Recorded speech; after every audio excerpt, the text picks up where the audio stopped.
Hello, in this video tutorial I'm going to show you how to make the Sasha Scrunchie. This piece is beginner friendly for sewists and requires basic knitting knowledge. Start with 2 strips of fabric cut at 52cm by 10cm. Put these aside for now. Create your knitted edges first.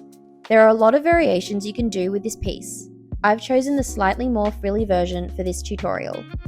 For this version, cast on 230 stitches. I'm using the Knitting for Olive silk mohair and I've paired it with my 5mm knitting needles. I'm just doing a regular cast on. You can cast on less stitches if you want the knitted edge of your scrunchie to be less frilly, or more stitches if you want more ruffles. This is completely up to you, as long as you cast on at least to the length of your fabric piece. Once at the end of your cast on, I like to tie both strands into a knot to help secure them into place.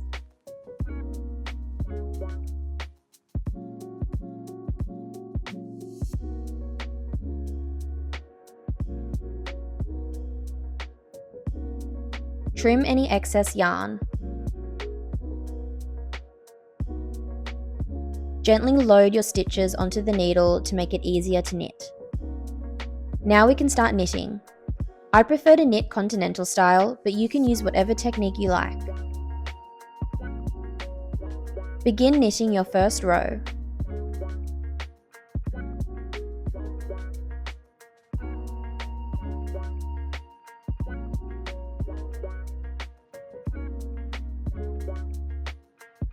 Once you're at the end of your first row, turn your work and knit all the way back, creating your second row.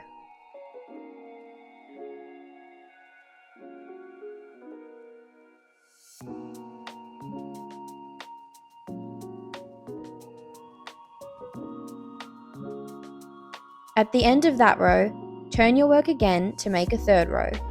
You can modify your piece here by doing however many rows you wish. In this example, I've kept to 3 rows.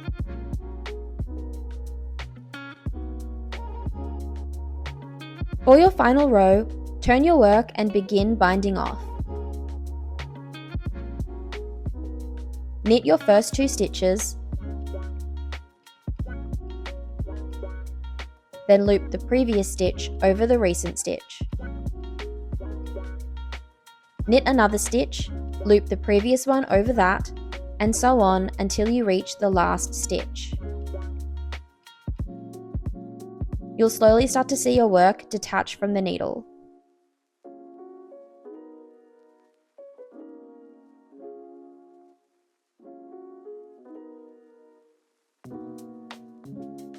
With the last stitch, create a large loop and cut some excess yarn.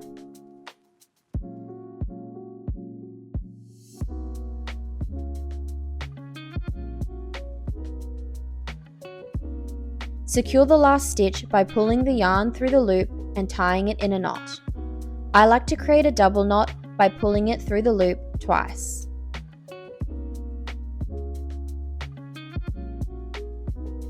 Gently tug both edges of the strip to even out your stitches and tension. Now you have one knitted strip. Repeat the whole process to create another strip so that you have 2 separate knitted pieces. Back to your fabric panels, lay one piece right side up.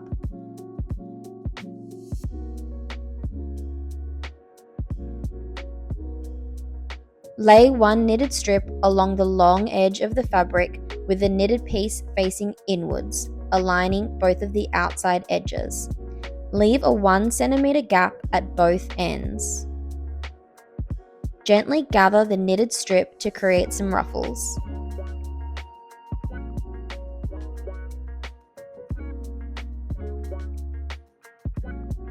Leave a 1cm gap at the end again. Add the other knitted strip on the opposite long side, again gently ruffling it and leaving a 1cm gap at both ends.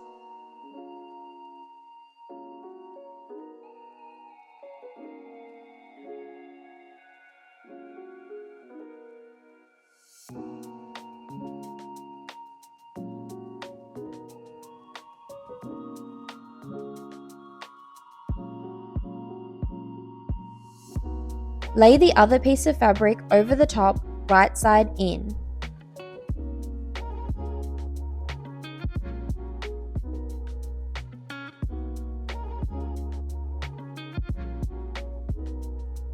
Using either pins or clips, secure it into place, sandwiching the knitted strips in between both layers of fabric.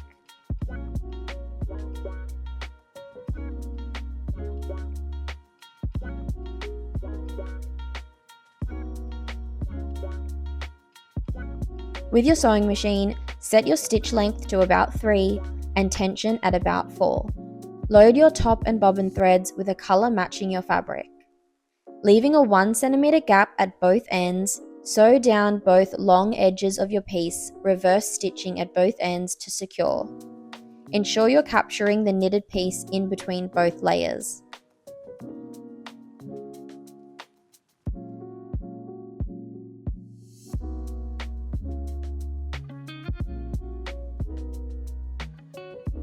Trim your excess thread.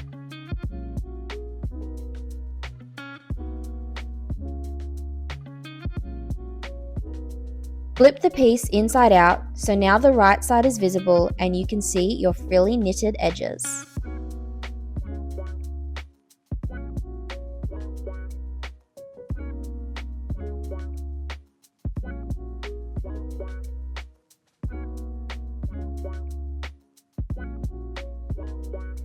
Gently press the fabric to tidy up any puckering.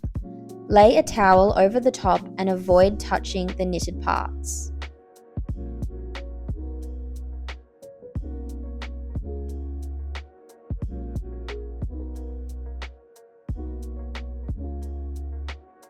Measure and find the middle point between both long edges so we can create our channel. Pin the middle point every few centimeters so it's consistently marked, so we have a center reference point and can use it as a guide when sewing our channels. Create a channel by sewing a line 1/2 centimeter on either side of the pins, again leaving a 1 centimeter gap at both the start and the end of the strip, and reverse stitching on both ends.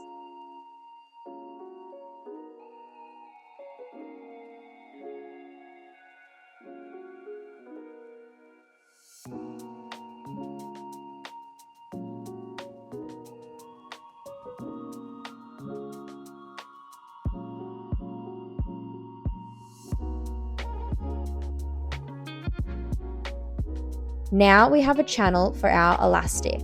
Next, we want to join both short edges so that we turn the strip into a circle.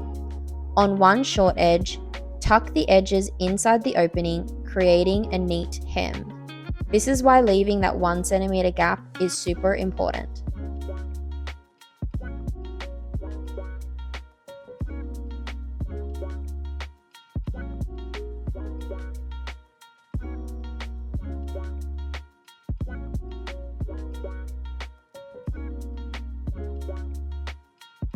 Tuck the other short edge into this opening and pin into place.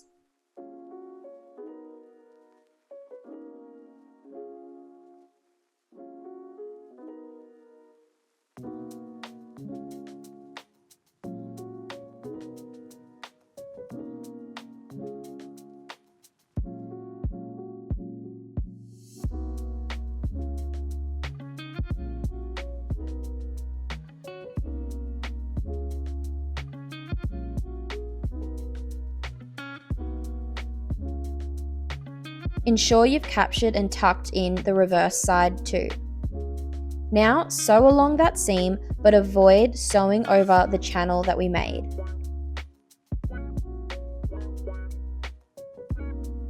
It should look like this. Next, join the two knitted ends together. Using a darning needle, thread the excess yarn we cut and weave through both sides of the knit, joining them together. If you don't have that much excess thread, you can just cut a new separate strand and weave that in. Tie in a knot to secure and do this on both sides. Using a safety pin, attach it to the elastic that you'll use for the scrunchie.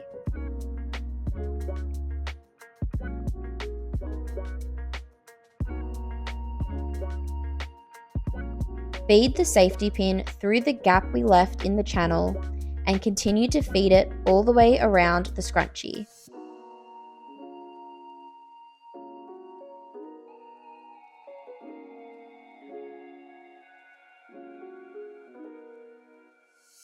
When you reach the opening again, it'll take some finessing to pull the safety pin and elastic out.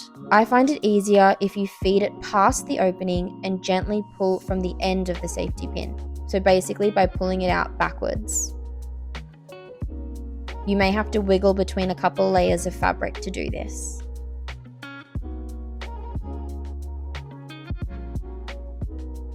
Once both ends are out, pull and adjust them until you're happy with the amount of elasticity in your scrunchie.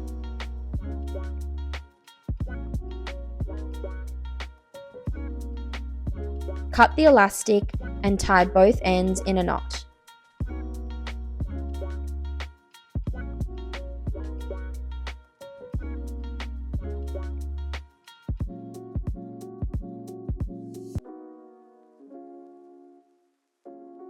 Gently stretch the scrunchie so that the knot goes back into the channel.